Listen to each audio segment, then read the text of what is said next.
As long as you just like believe in equal rights for all people, that makes you just a good person. I'm Kristen Flowers. I'm a morning radio personality on 96.5 KOIT in San Francisco. I love to talk, but especially when I get to talk to inspiring and dynamic women. So I've made it my mission to learn from them on how we can become more powerful and grow our voice. I also love getting manicures. This is Helly. She's the owner of Lacquer Bar in Berkeley. And not only do they do amazing work, but they're a feminist playground. That's why it's the perfect place for meetings and manicures. Today I get to speak with Aimee Rancer. She works at Pinterest and is also a lifestyle blogger on her site, theohiotransplant.com. What advice can she give about starting a blog and making it successful? And what does the word feminist mean to her? I'm gonna find out. You can get Steph Curry's face on your nail if you want. Oh, that's cool. Well, should we cheers first? Yes, cheers. Yeah. Cheers. So I was stalking your blog. What is your obsession with mozzarella sticks? Oh my gosh. I hope you like them too. I do. Okay, good. Yes.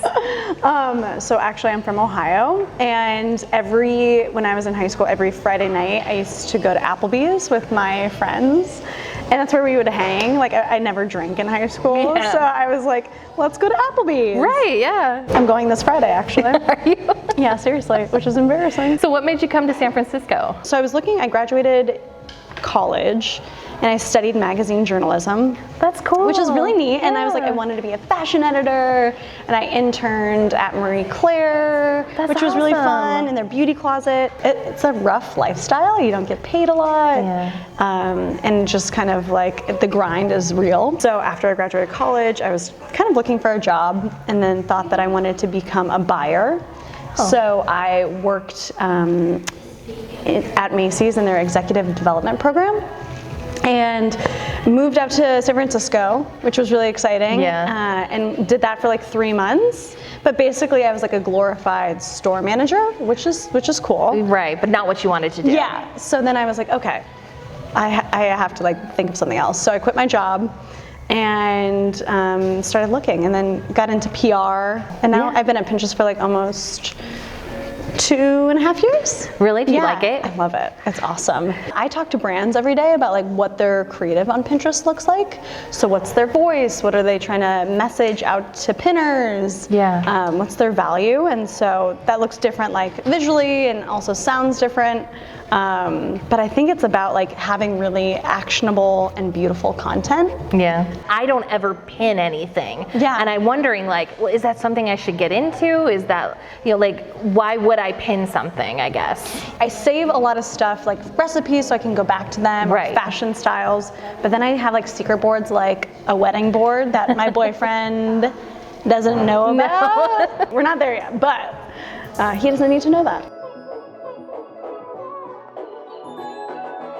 What got you into blogging? I think it like goes back to being really interested in fashion and wanting to work in the fashion industry after college. I have always, talked about starting a blog, and my best friend Andy, she had a blog all throughout college, and so I was like, I could do this too, like why not? So it started off like very basic, and I had my coworkers take photos of me during lunch, which was very awkward. It kind of graduated into like actually investing more time and energy and money and like hiring photographers. Really? And I've had it for like 5.5 years, 6 years. Oh my gosh. So I feel like kind of a veteran. What makes a successful blog? I think it's persistence and, just really creating content that you like. Everyone says be authentic, but which I totally get. Right. But sometimes I think like that's such a clouded term these days. But I think it's just like having fun. Mm-hmm. And while you can take it seriously, don't take yourself so seriously. Right. Don't set yourself up for these like really high expectations. Don't think that you're going to be gaining like 100,000 Instagram followers within the first like month, because that's pretty unrealistic. Right. Unless you're like Kim Kardashian, of course, which yeah. good for her. Yeah. I think it's just being persistent and really like creating good content. Being a woman in tech, has it been difficult for you? It hasn't been terribly difficult, but I have noticed a few things, as I'm sure you probably have too, like just whether it's in a meeting or you know, just in general when you're talking to maybe male colleagues, they only look at each other instead of you, right? I was at a meeting at a client, and I was wearing a dress, and the guy stopped me while I was presenting and was like, "Why do you have so many mosquito bites on your legs?" or something like that. And I was like, "Wait, first of all," I was like, "That's not fair for you to even like say." Yeah, that's so inappropriate. Yeah, and I was like, I'm talking about something totally different. So I think it's like those really subtle nuances, whether they're big or small, where you kind of have to be like, that's, regardless of my gender, that's not cool. Did you say something? I did. I like joked around and said I did crystal meth instead. So, and he was like, okay. And I was like, moving on. Yeah, exactly. Moving on.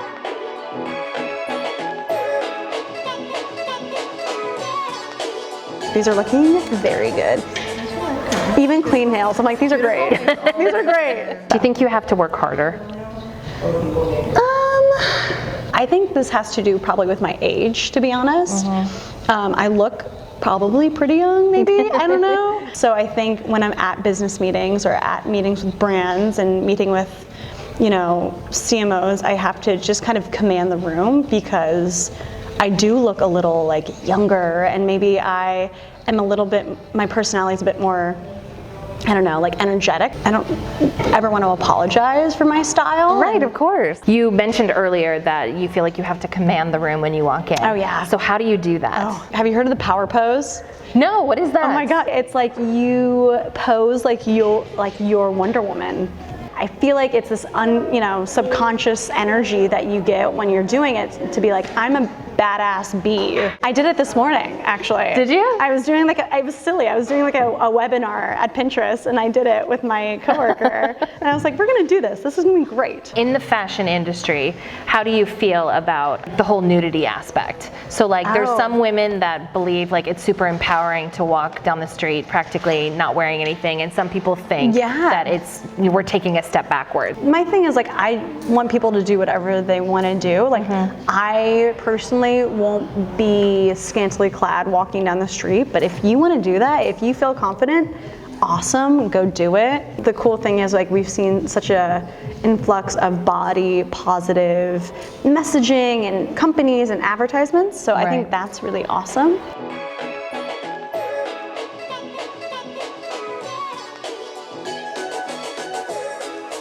What advice would you have for people that are maybe wanting to get into the tech industry or even the fashion industry? Because both of those are highly competitive. You know, everyone started off somewhere, and I was like hustling so hard when I was trying to find a job. I like went on LinkedIn and asked people for coffee. I like bought the coffee even though I had like no money. Yeah. Even when people said no, that's okay. Like I've heard no so many times from people, from brands that I wanted to work with, that I didn't have like a big enough following, or my resume wasn't good enough, which is fine. And I think like you really get a thick skin, but being persistent and also like having your shit together, right? So for a creative industry, if you're a writer, you need to have a portfolio. If you are a photographer, you need to like take photos of people or things. And sometimes you have to get clients that might not always pay you up front. You just have to get stuff in your book. What about advice for women dating in the city? Oh my gosh, I've dated so much. I mean, like the apps are great, right? Like, which ones did you find were helpful for you? Which ones didn't I find were helpful, really? It's a drink, right? Yeah. It's a drink, it's a coffee. Like, it's not that big of a deal. Go for an hour and you're fine. And you might not have a connection, but at least you did it. Be mindful of you and your like psyche, but like just have fun. Would you consider yourself a feminist? I'd say if you believe women should have as equal pay and rights and roles and responsibilities as anyone else, then I think you're a feminist. Why do you think people are hesitant to say that they are a feminist? I think some people like might feel insecure or have like think of the stigma that like feminists are that 70s bra burning version, but it's so different now. Like there's pillows that say feminist. Like as long as you just like believe in equal rights for all people, I think that makes you just a good person, right? You know what I mean? Even just like looking at the frames up there's like Michelle Obama and Gwen Stefani, you know, Nicki Minaj, and I would say they're all like badass women and feminists, and would be so proud.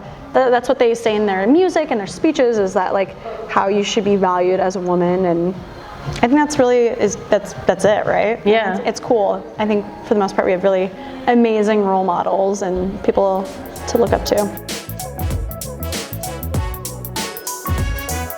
So Aimee, what does the last year of your life look like? Oh my gosh. Ideally, I'd like to be surrounded by pugs. Hopefully with my partner, who I'm dating right now, like sipping margs and like having a good time. Maybe eating mozzarella sticks.